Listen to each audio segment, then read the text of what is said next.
Next topic है हमारे chapter का डिसेंट्रलाइजेशन इन इंडिया। ये टॉपिक हमारे चैप्टर का सबसे लास्ट टॉपिक है, डिसेंट्रलाइजेशन इन इंडिया। और चूंकि लास्ट है तो बहुत इंपॉर्टेंट भी है। इसके बारे में हम लोग बेसिकली क्या पढ़ेंगे थोड़ा सा आपको हम बताते हैं। इस टॉपिक में ना ज़्यादातर हम लोग जो डीपली डिस्कस करने वाले हैं वो करने वाले हैं हमारे थर्ड लेवल ऑफ गवर्नमेंट का, यानी कि बेसिकली लोकल गवर्नमेंट का हम लोग बात करने वाले हैं। आपको पता है इंडिया में 3 लेवल ऑफ गवर्नमेंट है, 3 level of government, central, state और लोकल। तो हम लोगों ने अभी तक के क्लास में सेंट्रल गवर्नमेंट और स्टेट गवर्नमेंट के बारे में पूरी तरीके से बात की हम लोगों ने, लेकिन अब हम लोग खुल के बात करने वाले हैं केवल और केवल थर्ड गवर्नमेंट के बारे में, यानी कि लोकल गवर्नमेंट के बारे में। चलिए शुरू करते हैं। क्या लिखा हुआ है इसमें? सबसे पहला पॉइंट, डिसेंट्रलाइजेशन का मतलब है आपको बताते हैं हम क्या होता है, लेकिन पहले 2 पॉइंट इसको पढ़ लेते हैं। A vast country like India can not be run only through 2 tears of government. Tears का मतलब होता है लेवल, ठीक है। देखो हमने आपको ना बताया था जब हम लोग ये चैप्टर पढ़ रहे थे, शुरुआत के 2-3 क्लासों में शायद हमने आपको बताया था कि मोस्ट ऑफ द कंट्री जो हमारे पास हैं इस दुनिया में, उसमें अधिकतर ना 2 ही लेवल ऑफ गवर्नमेंट है, एक सेंट्रल और एक स्टेट। अधिकतर कंट्री में यही चीज़ है, लेकिन कोई कोई ऐसा भी कंट्री हमारे पास है जहाँ पे 3 लेवल ऑफ गवर्नमेंट है। उसमें से हमारा एक एग्जाम्पल इंडिया का भी आता है। अच्छा एक बात बताइए कि इंडिया में थर्ड लेवल ऑफ गवर्नमेंट लाने का जरूरत क्यों पड़ा? इसमें ना कुछ कंडीशन आपको बता देते हैं। थर्ड लेवल ऑफ गवर्नमेंट हमारे पास शुरुआत से नहीं था, यानी कि जब हमारा देश आज़ाद हुआ 1947 में, शुरुआत से हमारे पास मात्र 2 ही गवर्नमेंट था, एक सेंट्रल गवर्नमेंट और एक स्टेट गवर्नमेंट। लेकिन ये थर्ड गवर्नमेंट लाने का जरूरत क्यों पड़ा, यानी कि लोकल गवर्नमेंट लाने का जरूरत क्यों पड़ा? क्या आप इसमें कुछ बता सकते हो इसको लाने का जरूरत क्यों पड़ा? इसके पीछे ना सबसे बड़ा रीजन ये है कि इंडिया का पॉपुलेशन, देखो इंडिया का पॉपुलेशन इतना बड़ा है ना, इतना बड़ा है। एग्जाम्पल के तौर पे आप समझना थोड़ा, ठीक है। मान लीजिए कि आप गांव में हैं और आपके मुर्गी को चुरा लिया कोई आपका पड़ोस वाला। एग्जाम्पल समझिए बस। मान लीजिए कि आप गांव में हैं और आपका ना 2 मुर्गी है, एक मुर्गी आपका ना घर बगल वाला चुरा लिया। और गांव में ना ये आम बात है, मुर्गी के चक्कर में, बकरी के चक्कर में, है ना, बच्चों के चक्कर में, इन सब चीज़ों के चक्कर में बहुत झगड़ा होता है ना। यहाँ तक के तो मर्डर भी हो जाते हैं, है कि नहीं? तो मान लीजिए कि आपका एक मुर्गी ना पड़ोसी वाला आपका कोई चुरा लिया। अब मान लीजिए कि गंभीर समस्या हो गया कि आप उसके घर पे गए और लाठी डंडा चला के उसका आपने सर फोड़ दिया। तो क्या उसका शिकायत करने के लिए आप शहर में आओगे क्या?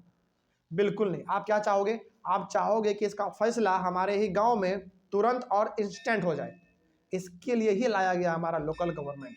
तो लोकल गवर्नमेंट लाने का सबसे बड़ा मकसद ये था कि भैया इंडिया का पॉपुलेशन बहुत बड़ा है और यहाँ पे डेली लाखों लाख घटनाएं घटती हैं, और ऐसे भी घटना होते हैं जो कि गांव में होते हैं, जिनको कि छोटे लेवल पे सुलटा लिया जाए तो अच्छा रहेगा।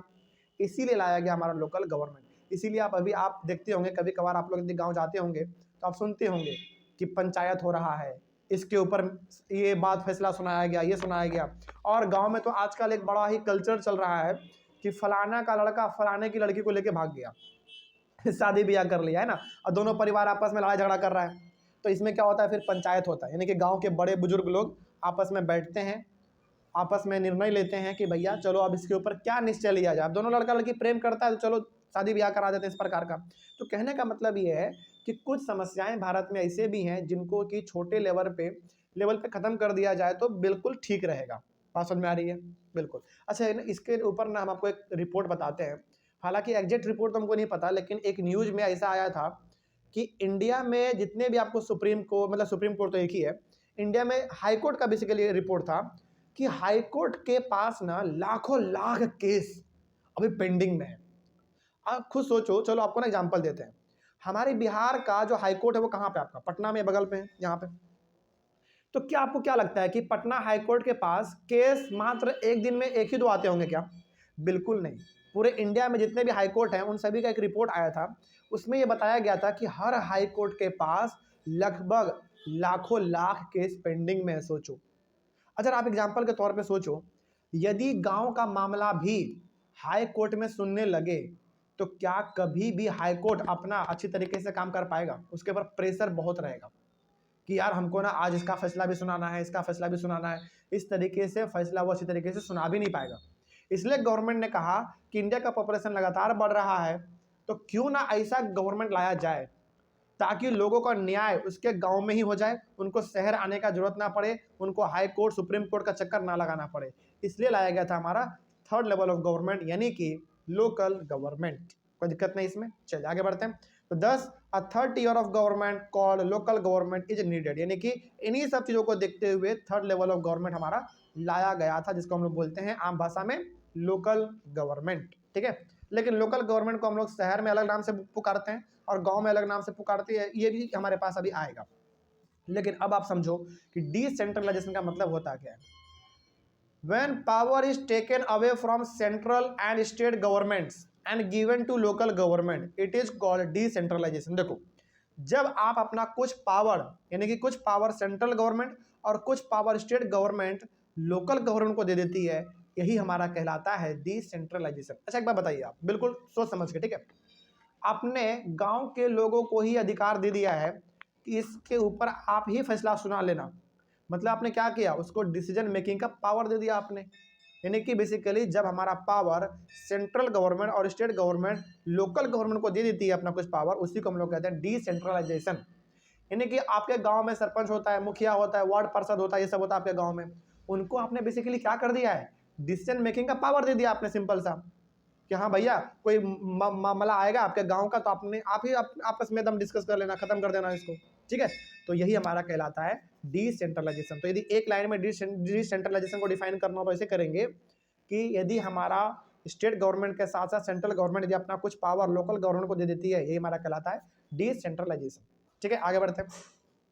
The basic idea behind decentralization is that there are a large number of problems and issues which are best settled at the local level। यानी कि डिसेंट्रलाइजेशन को लाने का मकसद सबसे बड़ा यही था कि हमारे इंडिया में बड़े लेवल पे प्रॉब्लम्स हैं, समस्याएं हैं, तो क्यों ना इनको लोकल लेवल पे भी, मतलब कि लोकल लेवल पे ही इसको सुलटा लिया जाए, खत्म कर दिया जाए इसको। यानी कि जो भी समस्या है उसको सॉल्व कर दिया जाए, और लोकल लेवल कहने का मतलब है कि उसके गाँव में ही सॉल्व कर लिया जाए। ठीक है, जैसे कई बार होता है कि गांव में होता है ना, दो घर के बीच में लड़ाई झगड़ा हो गया, तो अब उसके लिए आप पटना के हाई कोर्ट नहीं आओगे, सुप्रीम कोर्ट नहीं जाओगे। इसका आपस में क्या होता है, बड़े बड़े गांव के लोग आपस में बैठते हैं, वार्ड पार्षद, मुखिया, सरपंच, पंच, ये सब आपस में बैठते हैं और मामला सुलटा देते हैं। तुम्हारे घर से पहले लाठी चला, तुम्हारा भी गलती है, तुम्हारा भी गलती है, चलो दोनों आपस में हाथ मिलाओ, गले मिल जाओ, पार्टी करो, अपना खुश रहो। इस तरीके से गाँव में होता है। अब देखो, हर प्रकार का समस्या लेकर आप पटना पहुंच जाओगे, एग्जाम्पल बस पटना का ले लेंगे, बिहार का। यदि आप हर समस्या लेकर अपने अपने गांव से पटना हाईकोर्ट पहुंच जाओगे, तो ऑब्वियस सी बात है पटना हाईकोर्ट के आगे डेली एक लंबा लाइन लगा रहेगा, है ना। इससे समस्या हो जाएगा किसको, हाईकोर्ट को हो जाएगा। तो इसीलिए कहा गया कि इसको ना आप अपने गांव में ही निपटा लो। आगे बढ़ते हैं। Problems, people have better knowledge of problems in their localities. अब देखो, गांव में कोई समस्या होता है तो जो फैसला सुनाता है वो गांव के हर आदमी को जानता है ना। तो गांव के हर आदमी को जानता है, तो इसका मतलब है कि वो बेहतर तरीके से सवाल यानी कि समस्या का समाधान भी कर सकता है। जैसे हमारे गांव में ना, मतलब बहुत, हमारे गांव क्या लगभग हर गांव में यही होता है कि जो बड़े बड़े लोग होते हैं जो फैसला सुनाते हैं, वो आपको भी पहचान रहा होता है और जिसने क्राइम किया उसको भी पहचानता है। तो वहाँ पे ना जल्दी आपका इंस्टेंट डिसीजन लिया जाता है और वो हर कोई आपस में दूसरे को पहचानता है, तो अच्छे तरीके से फैसला भी वो सुना पाते हैं। आगे और बात करें हम लोग, तो हाँ, they have also better ideas on where to spend money and how to manage things more efficiently. साथ ही साथ वो लोग ये भी जानते हैं कि गांव में पैसा खर्च कहाँ पे करना है, उस पैसे को मैनेज कैसे करना है, हर लोगों के पास सुविधा कैसे पहुंचाना है, इन सब का आइडिया उनको बहुत अच्छे तरीके से होता है। In local government people can directly participate in decision making. अब यहाँ पे जो लोकल गवर्नमेंट में जो डिसीजन मेकिंग होता है, अच्छा आपने कभी देखा है पंचायत कैसे होता है गांव में? नहीं देखा आप लोगों ने? देखो इसमें होता क्या ना, बताते हैं। आप में से जैसे बहुत सारे बच्चे होंगे जो कि गांव में पंचायत कैसे होता है वो देखे होंगे। एक्चुअली होता क्या है ना, बताते हैं। देखो, मान लीजिए कि दो घर के बीच में झगड़ा हुआ, ठीक है, और दो झगड़ा हुआ मतलब कि दो घर है गाँव में और दोनों के बीच झगड़ा हो गया, मतलब बहुत खून उन बहा है, पूरा झगड़ा लाठी वाठी पूरा चला है। अब गाँव में न्याय कैसे सुनाता है समझो। गाँव का ना एक बहुत ही हॉट सीट होता है, मतलब कि एक ऐसा जगह होता है गांव में जहाँ पे कि गांव के हर आदमी आपस में आते हैं, मिलते हैं और उसके ऊपर क्या फैसला लेना है उसके ऊपर बातचीत करते हैं। ठीक है, तो जैसे मान लीजिए कि क्राइम हुआ, दो घर आपस में लड़ाई झगड़ा कर लिया, तो जिन दोनों घर के बीच में लड़ाई झगड़ा हुआ है वो कहाँ पहुँचेगा, उस जगह पे पहुँचेगा जहाँ पे कि गाँव के हर लोग इकट्ठा होते हैं, वहाँ पे पहुँचेगा। फिर सूचना दिया जाएगा किसको, गाँव के बड़े बड़े लोगों को, सरपंच, मुखिया जो भी होते हैं गाँव में, उनको सूचना दिया जाएगा। वो वहाँ पे आएंगे, और गांव के सारे लोग भी इकट्ठा हो जाते हैं, क्योंकि गांव के लोग सब उससे कुछ पहचान रहे होते हैं ना, सब इकट्ठा हो जाते हैं। तो यहाँ पे सबसे राय विचार लेके फैसला सुनाया जाता है। अब आप ये नहीं कह सकते हैं कि सरपंच के मन में आया कि इससे ना मेरा पर्सनल भी दुश्मनी था, चलो इसको ही फैसला सुना देते हैं, इसको गांव से बाहर निकाल दो। ऐसा बिल्कुल नहीं, ऐसा बिल्कुल नहीं होता वहां पे। देखो कई बार क्या होता है ना, गांव के सरपंच से भी तो आपका दुश्मनी हो सकता है। अब मान लीजिए कि आप वहां पे पकड़ा गए, तो क्या आपको फैसला वो सुना देगा गलत? आपके खिलाफ वो फैसला गलत सुना देगा? नहीं, वहां पे ना देखो, हालांकि फाइनल डिसीजन जो मुंह से निकलेगा वो सरपंच के मुंह से ही निकलता है, लेकिन हर प्रकार के लोगों से राय विचार लिया जाता है कि भैया इसके ऊपर आपका क्या कहना है। तो बताइए, ये जो डिसीजन लिया जा रहा है, क्या इसमें सारे लोगों का पार्टिसिपेट हुआ कि नहीं हुआ? बिल्कुल हुआ। तो लोकल गवर्नमेंट में जो डिसीजन लिया जाता है, सभी के सामने लिया जाता है, बंद कमरे में नहीं होता ये चीज, सबके सामने लिया जाता है डिसीजन कि हाँ आप खुश हैं कि नहीं है, इसके ऊपर क्या गलत था क्या सही है, सबका उसमें सहमति होता है। ठीक है, तो इसमें डिसीजन यानी कि लोकल गवर्नमेंट में जो डिसीजन मेकिंग होता है उसमें सबका पार्टिसिपेट होता है। आगे, local government is the best way to realise one important principle of democracy is that local self government, यानी कि लोकल गवर्नमेंट को हम लोग लोकल सेल्फ गवर्नमेंट भी कहते हैं। क्यों कहते हैं पता है? क्योंकि इसमें आप फैसला खुद सुनाते हैं। क्या इसमें फैसला सुनाने के लिए कोई कोर्ट आया क्या? बिल्कुल नहीं, इसलिए हम लोग इसको लोकल सेल्फ गवर्नमेंट कहते हैं, यानी कि ऐसा सरकार जो आपका खुद का है। क्राइम भी आप ही के लोग कर रहे हैं, फैसला भी आप ही लोग सुना रहे हो, तो इसी को हम लोग कहते हैं लोकल गवर्नमेंट, और कई बार इसको प्यार से लोकल सेल्फ गवर्नमेंट भी हम लोग कहते हैं, जो कि डेमोक्रेसी के लिए बहुत अच्छा है, और खास कर इंडिया के लिए बहुत अच्छा है ये, क्योंकि इंडिया का पॉपुलेशन इतना ज़्यादा है कि समस्या आप छोटे लेवल पे खत्म कर लो तो ठीक रहेगा। ठीक है, आगे बढ़ते हैं। The need for decentralization was recognized in our constitution, यानी कि ये जो डिसेंट्रलाइजेशन का मामला है, यानी कि थर्ड लेवल ऑफ गवर्नमेंट जो हमारा बनाया गया, ये अपने से नहीं बनाया गया, इनको संविधान के द्वारा मंजूरी मिला हुआ है। यानी कि संविधान भी कहता है कि इंडिया जैसे कंट्री में थर्ड लेवल ऑफ गवर्नमेंट होना बहुत ही जरूरी है। ठीक है, आगे, in local government municipalities in urban areas, यानी कि सिटी का बात कर रहा है सिंपल सा, and panchayat in village were set up in all the states. कहने का मतलब ये है कि लोकल गवर्नमेंट को हम लोग दो अलग अलग नाम से जानते हैं। अर्बन एरिया यानी कि सिटी में हम लोग इसको म्यूनिसिपैलिटीज के नाम से जानते हैं, और गांव में इसको हम लोग पंचायत, या फिर इसके जगह पे यदि आप लिखना चाहते हैं तो आप लिख सकते हैं इसको हम लोग पंचायती राज के नाम से भी जानते हैं गाँवों में। ठीक है, और ये चीज़ लगभग इंडिया के हर स्टेट में है, लगभग नहीं बल्कि हर स्टेट में इंडिया के। ठीक है, आगे, local governments were directly under the control of state government. अच्छा, यहाँ पे ना एक सवाल बनता है, हालांकि आपने पढ़ा है 3 लेवल ऑफ गवर्नमेंट के बारे में, लोकल, स्टेट और सेंट्रल।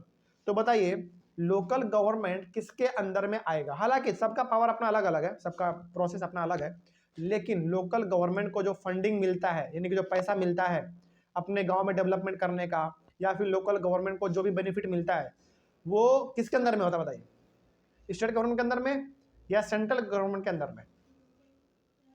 स्टेट गवर्नमेंट के अंदर में। जैसे मान लीजिए कि हम लोग बिहार में रह रहे हैं, तो हमारा जो गांव है वहां पे क्या है? लोकल गवर्नमेंट है, यानी कि पंचायती राज है। तो क्या वो सेंट्रल गवर्नमेंट के अंदर में आएगा या स्टेट गवर्नमेंट के अंदर में? स्टेट गवर्नमेंट के अंदर में आएगा, क्योंकि बिहार हमारा बेसिकली पड़ रहा है, तो स्टेट हमारा क्या हुआ? बिहार हुआ, तो बिहार के अंदर में ही वो आएगा। तो कहने का मतलब ये है कि लोकल गवर्नमेंट स्टेट के अंदर में आते हैं। ठीक है, आगे, elections in local governments were not held regularly. अच्छा, ये ना पहले का बात हो रहा है, लेकिन अब लोकल गवर्नमेंट में भी इलेक्शन बहुत ही टाइम से होता है। देखो, जब हमारा लोकल गवर्नमेंट को मंजूरी मिला संविधान से कि हाँ इंडिया में लोकल गवर्नमेंट जैसा भी कोई चीज़ लेकर आना चाहिए, जो कि हमारा थर्ड लेवल ऑफ गवर्नमेंट होगा, यानी कि जब ये पहली बार आया ना, तो इलेक्शन रेगुलरली नहीं होते थे, इलेक्शन रेगुलरली नहीं होते थे लोकल गवर्नमेंट में। लेकिन local government did not have any powers और रिसोर्सेज ऑफ देयर ओन। आगे हम लोग बात करेंगे, लेकिन यहाँ पे और खास बात ये कह रहा है कि ना, यहाँ पे ना बेसिकली लोकल गवर्नमेंट का समस्या गिना रहा है आपको, लोकल गवर्नमेंट में क्या क्या समस्या है वो आपको यहाँ पे पता चल रहा है। पहला समस्या क्या हो गया कि लोकल गवर्नमेंट में पहले इलेक्शन रेगुलरली नहीं होते थे, यानी कि हर 5 साल पे नहीं होता था, उसमें डिले हो जाता था। पहला ये प्रॉब्लम है। दूसरा प्रॉब्लम ये है कि लोकल गवर्नमेंट के पास अपना खास कोई पावर या फिर कोई खास रिसोर्स नहीं होता। हाँ, पावर का मतलब ये है कि छोटा मोटा फैसला आप सुना सकते हैं। जैसे मान लीजिए कि किसी घर में ना आग लग गया, मान लीजिए, और पता चला कि पड़ोसी वाला ही आग लगाया है और 10 आदमी मारे गए, तो क्या वहां पे भी लोकल गवर्नमेंट ही फैसला सुनाती है? बिल्कुल नहीं। फिर वो मामला कहाँ आता है आपका? कोर्ट में आता है। ठीक है, कहने का मतलब ये है कि लोकल गवर्नमेंट के पास अपना पावर तो है, लेकिन उसके पास इतना पावर नहीं है कि हाई कोर्ट का काम वो अकेले कर ले, ऐसा नहीं है। पावर उनके पास अपना है, लेकिन पावर मात्र उतना ही है जितना वो कर सकता है, छोटा मोटा ही पावर उसके पास होता है। बाद में खुद सरपंच कहता है कि भैया आपका केस हमारे बस का बात नहीं है, आप कहाँ जाओ, हाईकोर्ट में जाओ। ठीक है, तो कहने का मतलब यह कि लोकल गवर्नमेंट के पास अपना पावर है, लेकिन वो अनलिमिटेड पावर नहीं है, और इसके पास अपना कुछ खास रिसोर्स भी नहीं होता, नहीं कि इसके पास अपना खुद का पैसा भी नहीं होता। ये लोग अपने गांव में जो भी तरक्की करते हैं, रोड सड़क जो भी बनाते हैं, वो किससे पैसा मिलता है, वो स्टेट गवर्नमेंट देती है, फिर अपने गांव में सब बनता है। ठीक है, इनके पास उतना रिसोर्स भी नहीं होता। So a major step towards decentralisation was taken in 1992। तो ये दो समस्या इसके पास बेसिकली है, और इसी को खत्म करने के लिए, इन्हीं की समस्या को पूरी तरीके से खत्म करने के लिए 1992 में एक बहुत बड़ा कदम उठाया जाता है। अब वो कदम क्या था, चलो देखते हैं क्या करके। The constitution was amended to make the local government more powerful and effective, which are as follows। यानी कि 1992 में हमारे संविधान में अमेंडमेंट किया जाता है, यानी कि संशोधन किया जाता है, कुछ चेंजेस किए जाते हैं। और चेंजेस इसलिए होता है ताकि लोकल गवर्नमेंट को और ज़्यादा पावरफुल बनाया जाए, उनको और ज़्यादा डिपेंडेंट ना रहना पड़े स्टेट गवर्नमेंट के ऊपर। ठीक है, चलिए क्या क्या चेंजेस किए गए थे थोड़ा इसके बारे में समझो। 5 पॉइंट है बेसिकली, 5 चेंजेस किए गए थे, उसके बारे में देखते हैं। पहला चेंज ये था कि now it is constitutionally mandatory to hold regular elections to local government. यानी कि लोकल गवर्नमेंट में पहले इलेक्शन हर 5 साल पे नहीं होते थे, कभी कभी इसमें लेट भी हो जाता था, कभी 7 साल 8 साल ऐसे पहले होते थे। तो पहला संविधान में ये चेंजेस किया गया कि जिस तरीके से रेगुलरली इलेक्शन स्टेट में होते हैं, सेंटर में होते हैं, उसी प्रकार से हर 5 साल पे लोकल गवर्नमेंट में भी इलेक्शन होंगे। ये पहला चेंज किया गया। दूसरा चेंज क्या था, देखो, seats are reserve for the scheduled caste यानी कि एससीज, शेड्यूल्ड ट्राइब्स यानी कि STs, and other backward classes यानी कि ओबीसी। और लोकल गवर्नमेंट में जो चुनाव होगा उसमें जो सीट्स होंगे वो अलग अलग जगहों पर रिजर्व कर दिया गया, एससी के लिए, एसटी के लिए, यानी कि और खास करके ओबीसी के लिए। कहने का मतलब यहाँ पे ये भी है, जैसे हम लोग गांव में देखते हैं ना, हालांकि इसके बारे में थोड़ा आपको आइडिया नहीं है, लेकिन हम थोड़ा सा आपको बताते हैं इसमें होता क्या। बहुत सारे बच्चों को इसमें पता भी होगा, लेकिन एक बार हम दोबारा आपको बताते हैं। इसमें होता क्या है ना कि लोकल गवर्नमेंट में जब चुनाव होते हैं ना, तो कुछ सीट्स ना रिजर्व होते हैं। लोकल गवर्नमेंट ही नहीं, स्टेट गवर्नमेंट में भी, सेंट्रल गवर्नमेंट में भी कुछ सीट्स रिजर्व होते हैं। कहने का मतलब है कि उस जगह से चुनाव केवल वही लड़ सकता है जो या तो एससी है, या तो एसटी है, या तो ओबीसी होता है। कोई अलग लोग वहां से चुनाव नहीं लड़ सकते हैं। तो संविधान में यह भी बदलाव किया गया कि सीट्स को एससी, एसटी और ओबीसी के लिए रिजर्व कर दिया गया कि ये लोग ही केवल यहाँ से चुनाव लड़ सकते हैं, इसके अलावा कोई यहाँ से चुनाव नहीं लड़ सकता। अच्छा, ऐसा क्यों किया गया पता है आपको? ऐसा इसलिए किया गया ताकि एससी, एसटी, ओबीसी ये सभी पावर में आ सके और अपने समाज के लोगों के लिए कुछ काम कर सके। ठीक है, क्योंकि इन सभी को बहुत पहले ना वैल्यू नहीं मिलते थे समाज में, इनको दबा दिया जाता था। तो संविधान ये कहता है कि अब इन सभी के लिए क्या कर दो, सीट रिजर्व कर दो, ताकि इनको भी आगे बढ़ने का मौका मिल सके। आगे आपका थर्ड में 1/3 of all the positions are reserved for women. यानी कि मान लीजिए कि लोकल गवर्नमेंट यानी कि टोटल सीट्स मान लीजिए कि 3 कोना है, तो 3 कोने में से 1 कोना सीट्स महिलाओं के लिए रिजर्व रहेगा। कहने का मतलब ये मान लीजिए कि 75 सीट्स महिलाओं, मतलब टोटल सीट्स है, टोटल सीट 75 है, तो 75 में से 25 सीट्स केवल किसके लिए होंगे, महिलाओं के लिए होंगे। ये रिजर्व कर दिया गया, बहुत अच्छी बात है। और इसीलिए आप गांव में देखते हैं जो चुनाव ये सब होता है, मुखिया का या फिर वार्ड पार्षद का जो भी होते हैं, उसमें महिलाएं भी चुनाव लड़ती हैं। क्यों लड़ती हैं? क्योंकि सीट रिजर्व है भाई।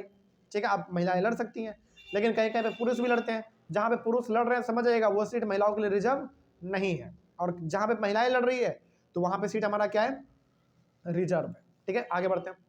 An independent institution called the State Election Commission has been created in each state to conduct municipal and panchayat elections। अब देखो, हमारे स्टेट में यानी कि स्टेट गवर्नमेंट का चुनाव जो होता है और जो लोकल गवर्नमेंट का चुनाव होता है, इसको कंडक्ट करवाने का जिम्मेदारी किसका बताइए?